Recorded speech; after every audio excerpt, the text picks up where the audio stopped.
Bonjour à toutes et à tous, dans cette vidéo on revient sur l'actualité de la semaine, ce qui s'est passé dans les crypto-monnaies et dans l'univers de la blockchain, c'est parti. Je vous avais parlé la semaine dernière de l'airdrop de Pyth Network sur lequel vous pouviez vérifier votre éligibilité. Et bien si vous êtes éligible, vous pouvez désormais claim votre airdrop, c'est-à-dire que voilà, vous pouvez directement vous rendre sur ce lien-là, connecter votre wallet et réclamer justement les récompenses auxquelles vous avez été éligible. Aujourd'hui, au moment où je tourne cette vidéo, le Pyth s'échange autour de 52 centimes. J'ai vu sur Twitter passer des allocations qui dépassaient les 2000, 3000, 5000.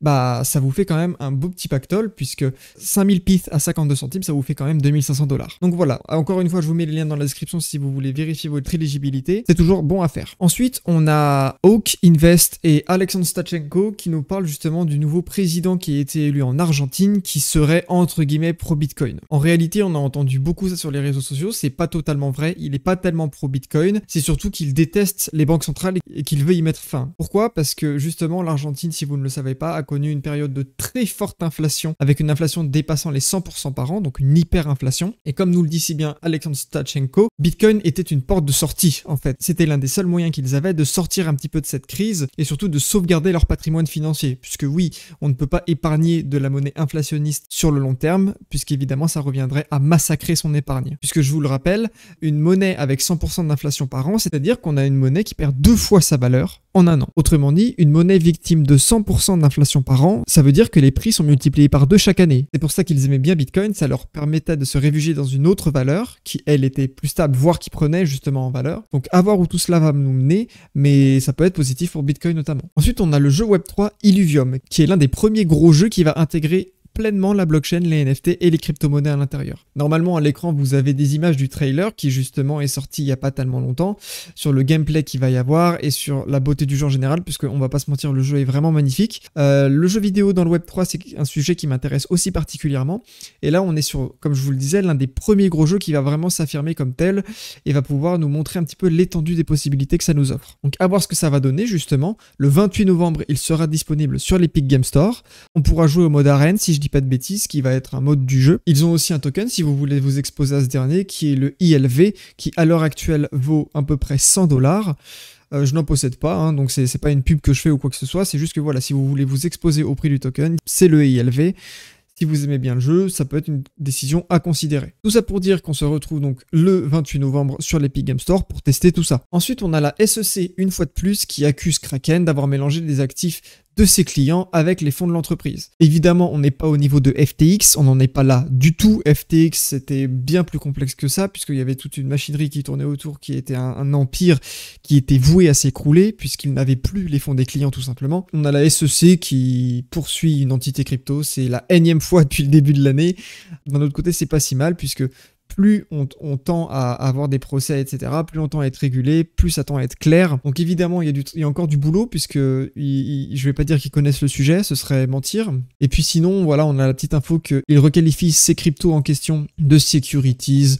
Donc ça veut tout et rien dire pour le moment, ça va, pour l'instant concrètement, tant qu'il n'y a pas de projet sérieux de loi, ça va pas changer grand chose à votre activité dans les cryptos, surtout que c'est aux États-Unis donc ça nous concerne très peu. Ensuite on a Capet qui nous met en avant la thèse des L1, L0 qui performent plutôt pas mal en fait. On a des blockchains tels que Near Protocol, Sei, Injective et Aleph0 qui ne performent pas non plus trop mal par rapport à certaines autres crypto-monnaies. Sans oublier évidemment le cours du Solana qui a explosé ces derniers jours et les holders de Solana se sont régalés. Tant mieux pour vous les gars. Bon, après on reste sur quand même une narrative qui s'essouffle je dirais, puisqu'il s'agissait en fait de la narrative du précédent bullrun. Les Layer 1 étaient clairement l'une des principales narratives du précédent bullrun, avec notamment Solana, avec évidemment Ethereum qui avait bien performé, avec Atom Cosmos, avec Injective Protocol. C'est une thèse qui peut être justement encore défendue puisque vous voyez que les projets ne sont pas abandonnés.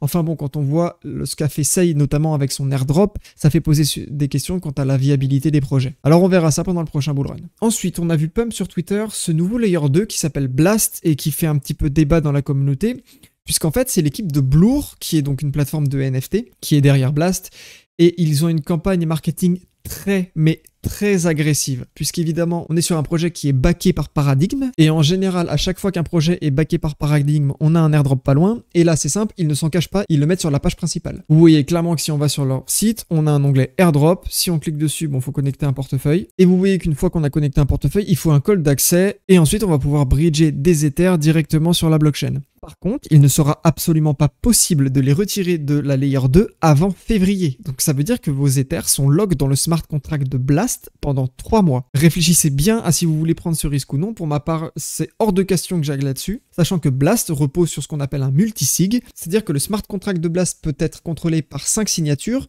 mais en réalité, il n'en suffit que de 3 sur 5 pour qu'on puisse modifier le smart contract et introduire des choses malveillantes dedans. Sachant qu'en plus, on ne sait pas qui sont ces signataires.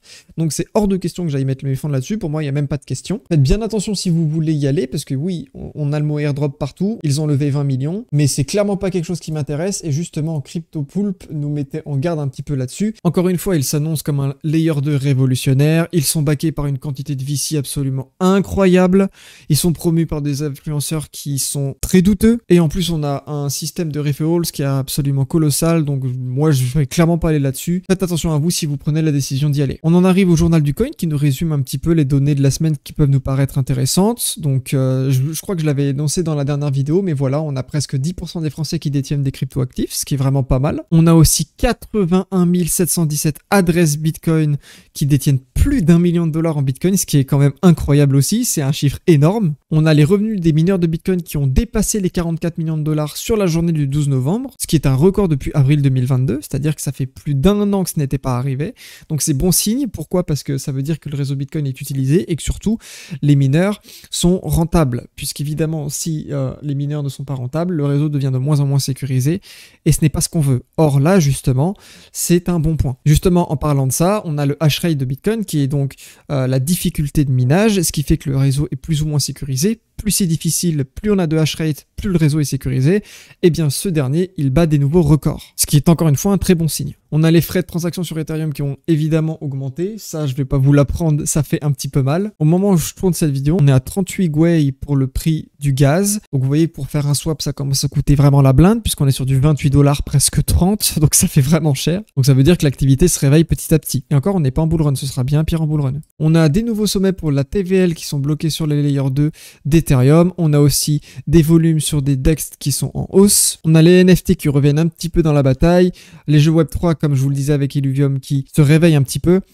Et voilà, c'est tout pour les chiffres de la semaine. Merci au Journal du Coin pour ce petit récap bien utile. On arrive sur probablement la plus grosse news de cette semaine avec le CEO de Binance qui a été obligé de quitter son rôle. Donc Syzyd, qui est une figure que vous connaissez peut-être, puisqu'il est assez présent sur Twitter et qu'il y a pas mal de mèmes qui tournent autour de lui, a pris la décision de quitter son rôle de CEO de Binance. C'est une décision qui a été mise en avant par le procès de Syzyd, justement, puisqu'il était en procès pour potentiellement fraude avec Binance, parce que évidemment, contrairement à Coinbase, eux n'ont pas fait les choses dans la conformité le plus possible, ils n'ont pas essayé le plus possible d'être proche de la régulation, ils ont voulu avoir une croissance rapide, ce qui a mené évidemment à des problèmes plus tard avec la justice, et c'est ce qui se passe actuellement. Du coup, l'entreprise Binance a été contrainte de payer une amende de 4 milliards de dollars, qui est colossale. Syzyd donc a été contraint de démissionner de son poste. C'est ce qu'il explique dans ce tweet que je vous mets en description. C'est une news colossale, personne ne s'y attendait, honnêtement je m'y attendais pas du tout.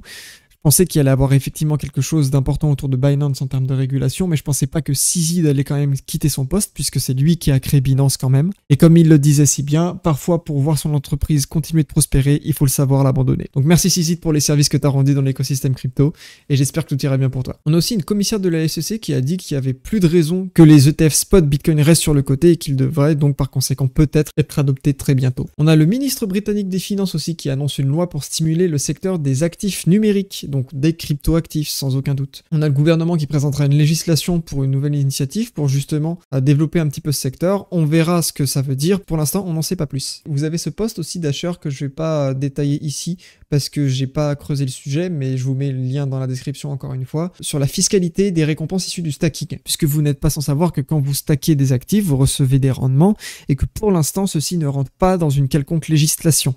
Ça rentre dans la flat tax, c'est-à-dire 30% sur les plus-values que l'on fait en crypto au moment où on repasse en euros. Il est en train d'être discuté justement une imposition sur ce qu'on pourrait gagner en stacking. Alors pour l'instant, c'est encore une fois pas officiel. Je vous mets le lien du tweet dans la description si vous voulez creuser un petit peu. Je vous y encourage parce que c'est quand même un sujet important. Et enfin, dernière annonce de la semaine qui a popé juste avant que je fasse la vidéo d'ailleurs. C'est Cryptic qui nous dit que KuCoin va lancer sa carte crypto, la KuCard. On aura évidemment, comme toutes les cartes en fait crypto, des cashbacks, des réductions et une possibilité de gagner des cadeaux exclusifs. Donc voilà, encore une carte crypto qui arrive sur le marché. C'est bien. KuCoin, c'est pas non plus une petite entité, même si c'est pas le plus utilisé des échanges centralisés. Ça n'en reste pas moins inconséquent. N'hésite pas à me suivre sur X, c'est là où justement on peut plus facilement échanger et débattre autour de certains sujets si tu le désires. Il n'y a aucun problème là-dessus. Et donc sur ce, moi je te dis à très bientôt pour une prochaine vidéo. Ciao ciao.